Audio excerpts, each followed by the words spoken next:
J'espère que vous allez bien, j'espère que vous vous portez bien. Plusieurs titres de la presse française rapportent que le ministre des Affaires étrangères français, Jean-Noël Barrot, le chef de la diplomatie française, est en train de préparer une importante visite à Alger, qu'il est attendu à Alger autour du 11 avril prochain. Plusieurs médias français très bien informés, ayant des connexions importantes avec le plus haut sommet de l'État français, ainsi que des contacts importants à Alger, ont fait cette affirmation, que Jean-Noël Barrot est attendu à Alger vers le 11 avril. Mais aucune confirmation officielle n'a été donnée par ces médias eux-mêmes.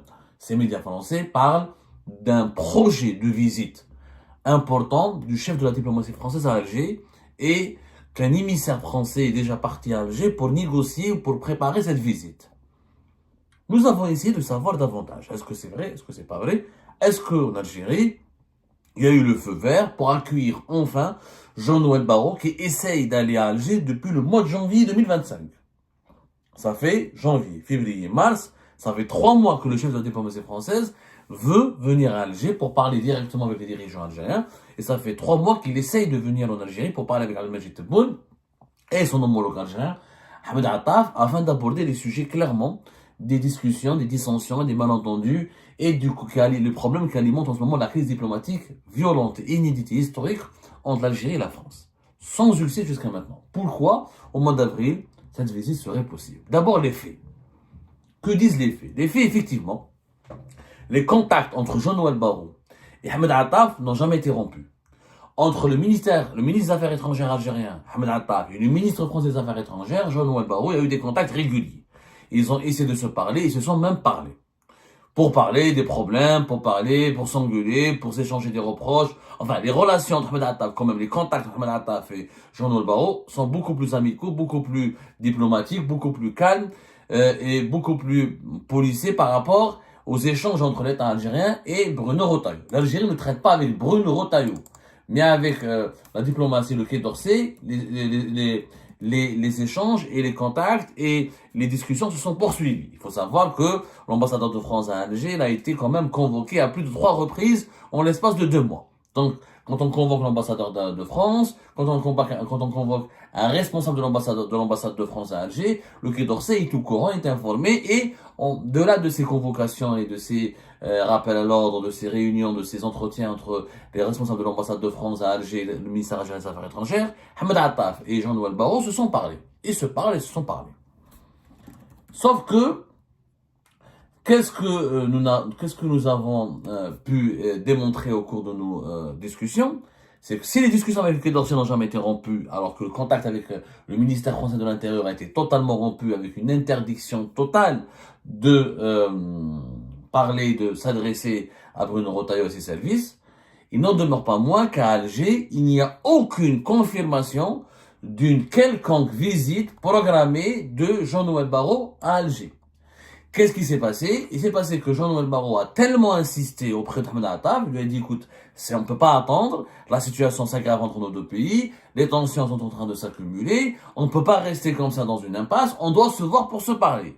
C'est Jean-Noël Barrot qui a insisté énormément auprès d'Ahmed Attaf pour que Ahmed Attaf soumette une proposition et parle et aborde ouvertement avec Abdelmajid Tebboune et la présidence algérienne du projet d'une visite de Jean-Noël Barrot.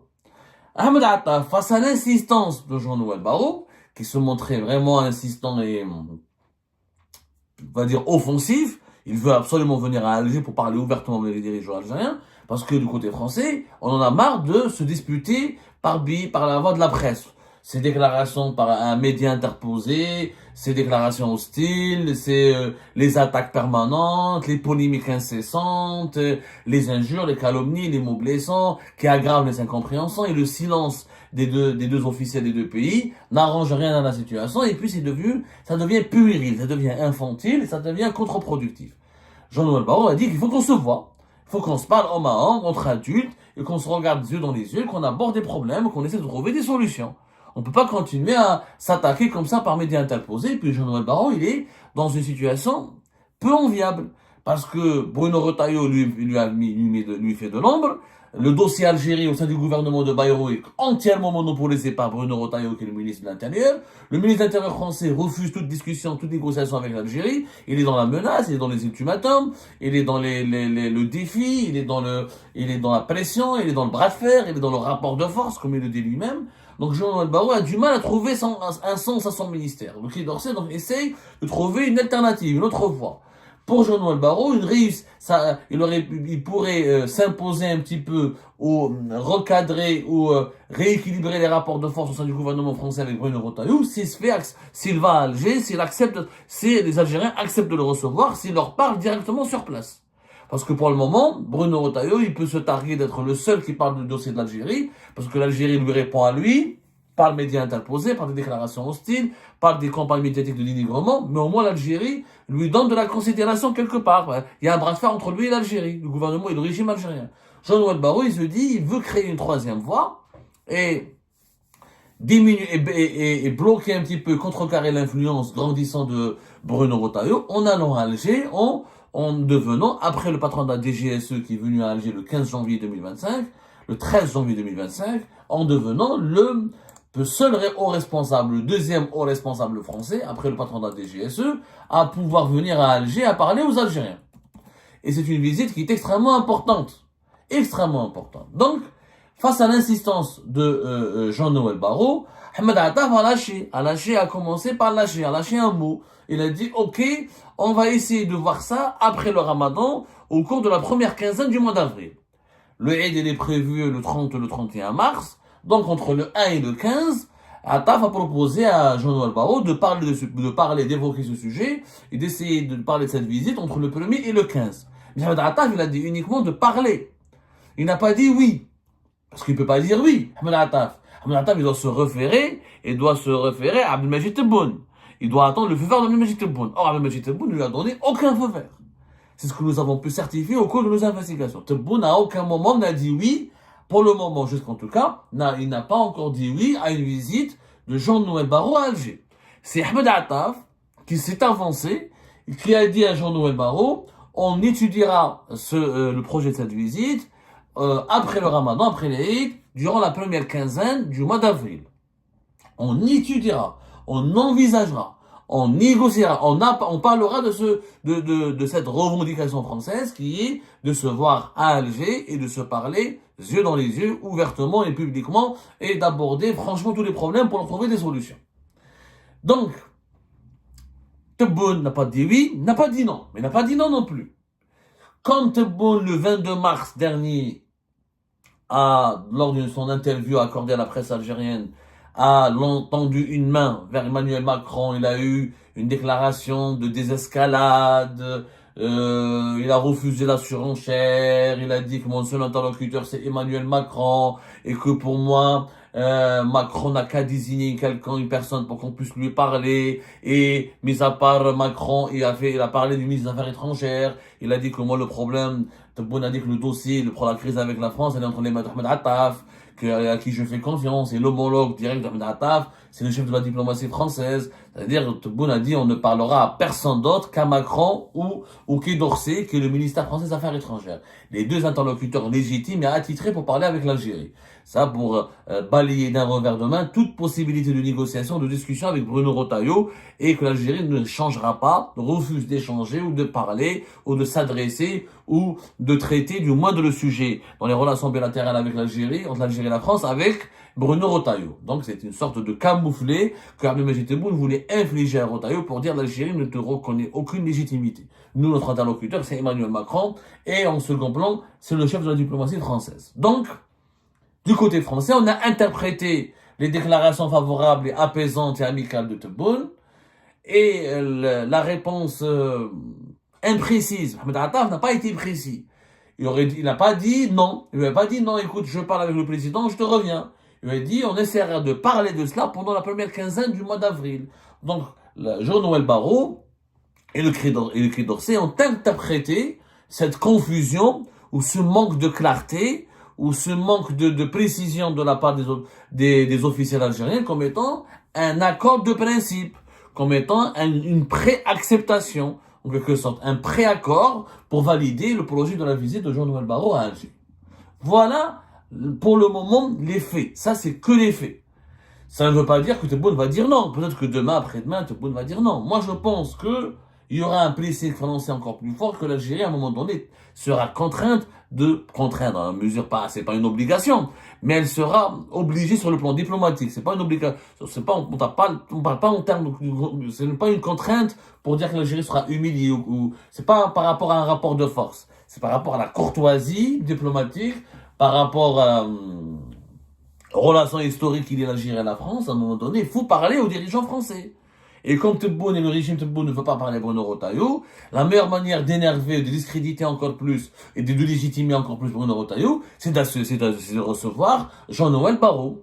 Donc Tebboune doit mettre en exécution son engagement. Il dit que moi, mon interlocuteur direct, mon alter ego, c'est Emmanuel Macron. Donc Emmanuel Macron pourrait dépêcher, Emmanuel Macron, comme le fait, il a un ministre des Affaires étrangères, il va le dépêcher pour venir à Alger.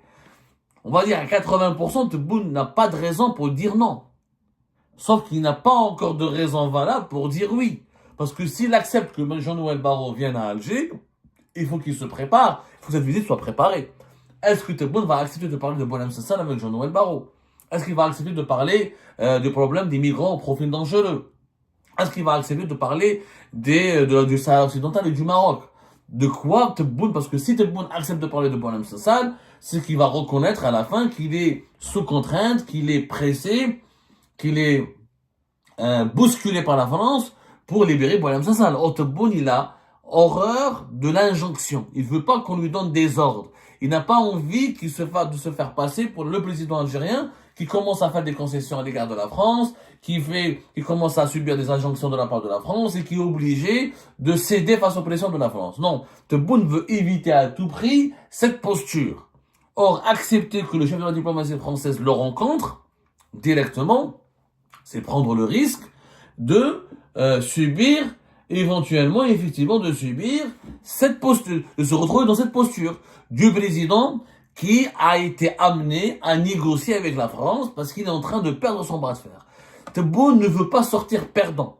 Il ne veut pas sortir vaincu. Il veut au contraire sortir vainqueur. Il cherche une sortie honorable à cette crise avec la France. Il sait que cette crise ne lui sert plus à grand chose aujourd'hui, qu'il a utilisé toutes ses cartes, que le ramadan se termine, qu'aujourd'hui, il y aura d'autres échéances politiques, d'autres échéances économiques, d'autres échéances, le calendrier de l'actualité algérienne, tôt ou tard, elle va consommer tout ce qui est la crise, tous les sujets de la crise avec la France sont consommés. C'est bon que l'opinion publique algérienne ne va pas s'y attarder longtemps, que le pays a d'autres problèmes économiques et politiques, etc. Et que, avec l'évolution la paix qui risque d'arriver en Ukraine bientôt, là, les complications au Proche-Orient, l'offensive, le lobbying américain très très fort dans la région et au Moyen-Orient, notamment en Europe, la reconfiguration des rapports de force en prévision de la fin de la guerre en Ukraine, ne permettent pas au régime algérien d'avoir le luxe, de conserver le luxe, de continuer à narguer la France, et de continuer à défier la France et avoir des problèmes avec la France. Parce que la France, c'est le seul partenaire du régime algérien. L'Italie, c'est un partenaire économique, mais sur le plan politique, c'est un partenaire mineur. L'Italie, n'est pas membre du Conseil de sécurité, n'est pas membre permanent du Conseil de sécurité de l'ONU. Ce n'est pas une force nucléaire. Et l'Italie n'a pas des intérêts politiques énormes en Algérie. Il n'y a pas 5 millions d'Algériens qui vivent en Italie. Il n'y a pas l'Italie n'a pas d'ambition politique particulière en Algérie. Et l'Algérie ne peut pas utiliser l'Italie comme un relais politique important en Occident ou l'Union européenne. Parce que les intérêts algériens en Italie sont très limités sur le plan politique. Il y a des intérêts économiques et des intérêts limités sur le plan politique. Il n'y a pas de relais d'influence important du régime algérien en Italie. Donc, le seul partenaire, la seule puissance qui a des intérêts avec le pouvoir algérien et qui est lié au régime algérien, c'est la France. Les États-Unis d'Amérique, ils s'en foutent. Pour eux, l'Algérie, Donald Trump, il n'entend même pas parler de l'Algérie. Donald Trump, l'Arabie Saoudite, les pays du Golfe, la Russie, la Chine, il a d'autres chats à fouetter. Il n'a pas de temps à accorder à l'Algérie. Pour lui, le problème algéro-marocain, c'est un problème mineur. C'est son secrétaire d'État, Marco Rubio, qui s'en occupe. Et les Américains n'ont pas d'intérêt énorme en Algérie. Pour eux, l'Algérie doit rester stable, sécurisée. Pour que la région ne bascule pas dans la violence, dans le camp des islamistes. Il ne faut pas que l'Algérie soit trop pro-russe. Il ne faut pas qu'elle soit trop pro-chinoise. Et il ne faut pas que l'Algérie, qu'elle fasse du mal et qu'elle nuise à la sécurité du Maroc. Ouais, mais ça, non. C'est des principes généraux. Il n'y a pas de relais américain important ou pour les États-Unis, l'Algérie, il n'y a pas des intérêts cruciaux. Taïwan, la Chine, les pays du Golfe, l'Ukraine, l'Amérique latine, l'Asie du Sud-Est et l'Europe pour les États-Unis, c'est des intérêts cruciaux. Donc, la Russie, elle a d'autres chats à fouetter, elle veut absolument, elle est aussi occupée par protéger ses intérêts, conserver ses intérêts en Ukraine. Elle est bien positionnée au Sahel. La Russie n'a plus besoin de l'Algérie. J'étais bien à l'Algérie. Poutine n'a plus besoin du régime algérien. Le Mali est avec lui, le Burkina Faso est avec lui, l'Afrique centrale est avec lui, le Niger sont avec lui. Donc il n'a plus besoin de l'Algérie. Il a de bonnes relations avec l'Égypte. Il a des relations stables et bonnes avec le Maroc. Voilà, de bonnes relations avec Maréchal Haftar en Libye. Donc la Russie n'a plus besoin du régime algérien. La Chine, hyper grande puissance, n'a plus besoin du régime algérien. Elle est aujourd'hui présente partout. Du Nigeria, en Angola, au Maroc, en Égypte, en Éthiopie. Donc, la seule puissance qui a des intérêts directs et des convergences sur des dossiers communs, c'est la France. Donc, Tebboune sait très bien qu'il ne peut pas se permettre le luxe de continuer d'affronter la France et de provoquer la France et de rester dans une stratégie de tension. La stratégie de la tension a été employée. Tebboune a marqué son désaccord, sa colère contre Emmanuel Macron et la France après la reconnaissance de la souveraineté du Maroc sur le Sahara occidental. Il a fait ça, il a exprimé sa colère, il a fait un bras de fer. Je pense que Tebboune ne s'attendait pas à ce que Bruno Retailleau, l'extrême droite, l'exploite dans ces dimensions totalement, dans cette ampleur inédite. Il s'attendait pas à ce que plusieurs fronts plusieurs feux s'allument contre le pouvoir algérien en France, que plusieurs fronts se constituent contre le régime algérien en France. Cette crise avec la France dépasse aujourd'hui les dirigeants algériens, il faut dire la vérité, ils sont dépassés par cette crise. Eux, ils s'attendaient à ce que ça reste dans le cadre du Sahara occidental et du Maroc.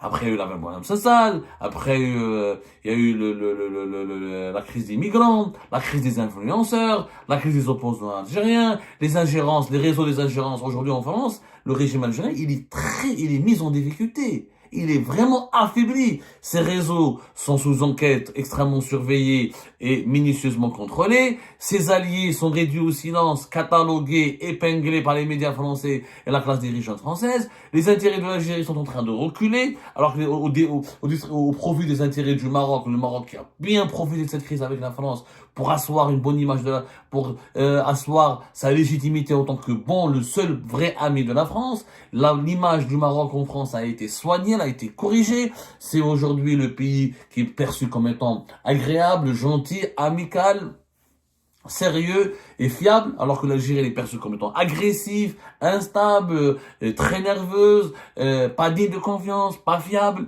Donc là, cette crise avec la France, il n'y a que des points perdus. Et à l'exception d'une certaine popularité auprès d'une certaine frange de la population algérienne et d'une certaine partie de la communauté algérienne qui a des problèmes d'intégration ici en France, qui a soutenu le pouvoir algérien, mis à part ces deux points positifs pour le pouvoir algérien, il n'a rien gagné. Il n'y a rien à gagner à faire perdurer cette crise. Et ça, Tebboune le sait.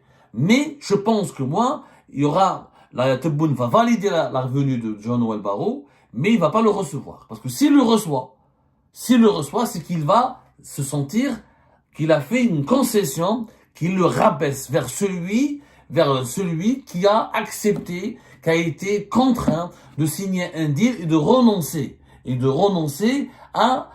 face à la France. Faire des rondes parce que déjà, Tebboune, il a renoncé à plusieurs revendications. Déjà, le 22 mars, il a oublié le Maroc et la question du Sahara occidental. Il a dit, nous, l'amitié entre la France et le Maroc ne nous dérange plus. Que les officiels français qui partent au Sahara occidental, c'est pas une provocation pour l'Algérie. C'est pas ce que disait Tebboune au début. C'est une reculade. C'est une reculade importante. Or, il a déjà fait une première reculade. S'il reçoit Jean-Noël Barrot pour parler de Boualem Sansal et des autres problèmes, il va faire une deuxième reculade. Parce que Macron n'a pas reçu Attaf. Ce n'est pas Macron qui reçoit un ministre des Affaires étrangères algérien, c'est Tebboune qui doit recevoir le chef de la diplomatie française. Donc, il y a un désir. Or, l'interlocuteur direct de Tebboune, c'est Macron. C'est pas Jean-Noël Barrot. Donc, on se dirige vers une visite peut-être de Jean-Noël Barrot qui sera uniquement reçue par Ahmed Attaf. Ni plus ni moins, alors que du côté français, non, on veut aller à Alger pour parler avec Tebboune.